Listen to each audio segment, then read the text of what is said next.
Well, a very good evening. I'm Owen Palmer-Atkin and welcome to the Football Forum here on BBC Radio Leicester. Coming up on the show tonight, a decision on the future of Ruud van Nistelrooy has finally been made as the Foxes moved on their manager last Friday. Who are the front runners for the job and who is the best fit? Not to mention, you will hear episode 5 of Having a Party, a Jamie Vardy story released exclusively on BBC Sounds. And with me to do all of that, former Foxes winger Matt Piper. Good evening, Pipes. Good evening, Owen. Good evening, everyone. So, Leicester City have finally made a decision on their manager, Ruud van Nistelrooy, who left the club via a mutual agreement with immediate effect last Friday. It ended a long-running saga that saw the club wait over a month after the end of the season and over 2 months since relegation back to the Championship was confirmed to make their decision, and in the process, leaving Van Nistelrooy in the dark. So, Pipes, this is the first time we've spoken to you since the news was announced on Friday. What did you make to that decision for Ruud van Nistelrooy to leave the club? It felt like it was coming for an eternity. Yeah, I mean, it did. I mean, you know, as it dragged on, you started to think to yourself, could this be something to do with PSR? And, you know, because when the Madison deal moved it to the end of June, didn't it? Towards the end of June, instead of the end of May, like most clubs.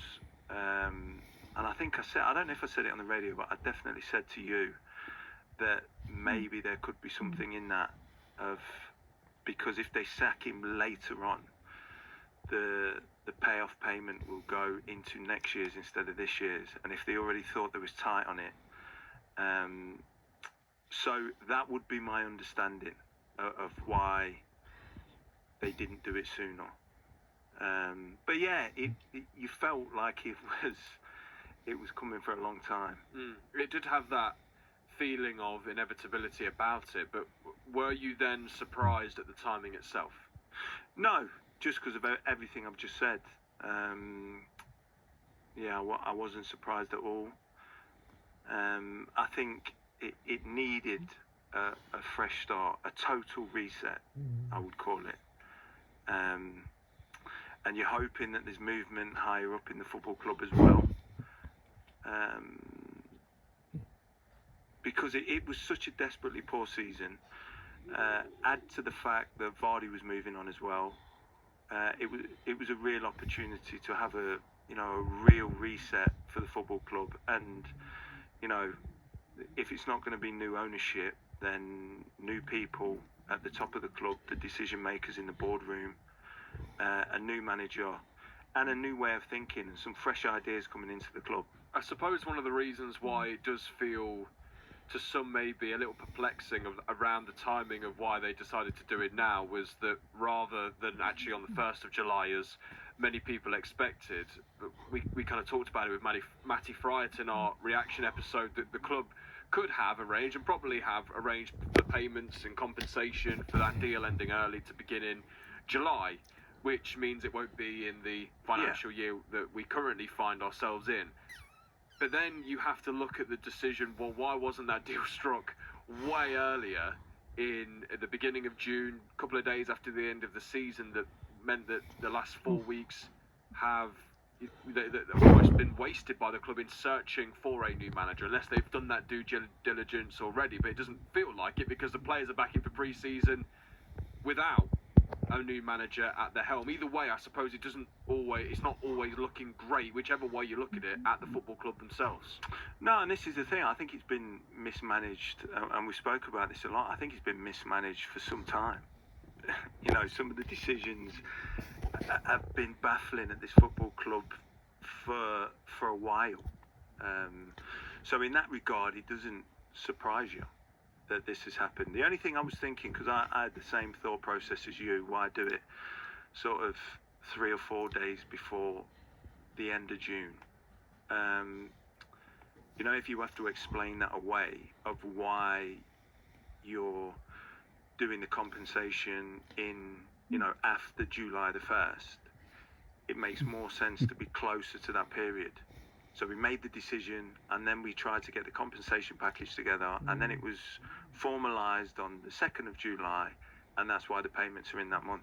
If it was 6 weeks ago, it's a lot harder to try and explain that kind of process. So that's the only thing I've got in my mind. But this club leaves you, you know, big Leicester fan, played for the club for, you know, for so many years, and still know people at the club, but there's very little room left to try and stick up for this football club and the decision that it makes, even for someone like me who loves it and loves a lot of the people that work there.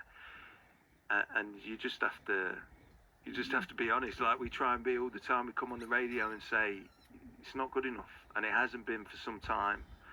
And the big fear I've got is we're only going to get more of the same if it's the same structure at the higher end of the football club. You can keep hiring new managers. You can keep hiring those people that are in and around the squad and the players. But until something changes higher up, I can't see a new direction.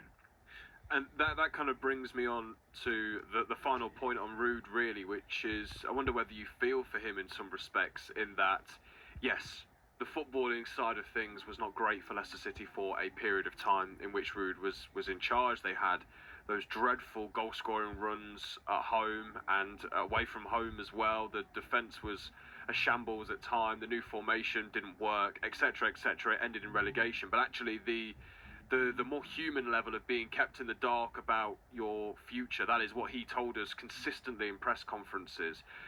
Essentially being given the remit to promote 15 and 16-year-olds out of the academy before relegation had even been confirmed almost feels like an admittance of, we know where this season is going by the club. Planning the pre-season and getting things like that in line, and then being moved on 3 days or 2 days before the pre-season starts. Yeah, I mean, it's what we've said, what we spoke about. I don't think it's great management. It's not great leadership at the higher levels of the football club. And I think, you know, when I think about Ruud, he was let down a lot in the position that he was in. And I don't think he got the full support. But at the same time, and I think both things can be true at the same time, I looked at him and, you know, a manager that's not maybe supported in the transfer market, or, you know, with whatever he needs to do the job properly. If you're a capable manager, I still think you could have given a better showing and got your team to give a better showing last season. So there is part of me